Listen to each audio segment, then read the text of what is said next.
Welcome back. పేదల భూములు మింగేస్తున్న AP tome సంస్థపై బాధితులు రైతులు పోరుబాట పట్టారు. యాదాద్రి భువనగిరి జిల్లా దేవులరమ్మ నాగారం తంగడపల్లి గ్రామంలో ఏపీ టోమ్ ఇంటిగ్రేటెడ్ సిటీ పేరిట జరుగుతున్న అక్రమ రియల్ ఎస్టేట్ కార్యకలాపాలపై నిరసన గలం విప్పారు. ఏపీ టోమ్ సంస్థపై హెచ్ఆర్సీకి ఫిర్యాదు చేశారు.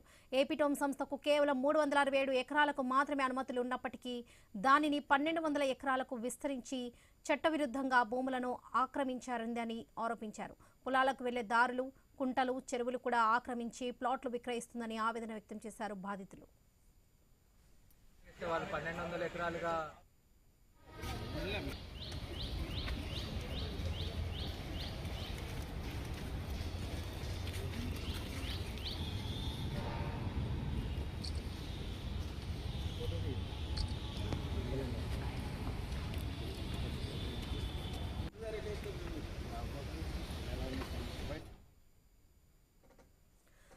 ప్రభుత్వ భూములు, నిషేధిత భూములు కూడా వెంచర్లో కలిపేశారన్నారు. అనుమతులు లేకుండానే వందల ప్లాట్ల రిజిస్ట్రేషన్లు చేశారని తాము ప్రశ్నిస్తే భయపెట్టి దాడులకు పాల్పడుతుందని ఆవేదన వ్యక్తం చేశారు బాధితులు.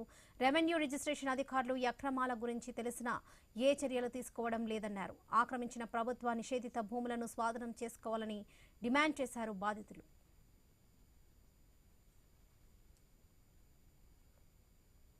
మాకు అన్యాయం జరిగింది కావున వచ్చాము. అన్యాయం ఏం జరిగింది అనగా ఎప్టోన్ గ్రూప్ అనే సంస్థ వాళ్ళు మాకు అన్యాయం చేశారు. వాళ్ళకి 350 ఎకరాల పర్మిషన్ ఇస్తే వాళ్ళు 1200 ఎకరాలుగా తీసుకొని మాకు ఇవాళ అన్యాయం చేశారు. మేము వ్యతిరేకంగా వాళ్ళకి వెళ్తే వాళ్ళు దాడులు చేస్తూ వాళ్ళు చాలా బెదిరిస్తున్నారు. ప్రభుత్వాల పేర్లు చెప్పుకొని అలా ఇలా బెదిరిస్తున్నారు.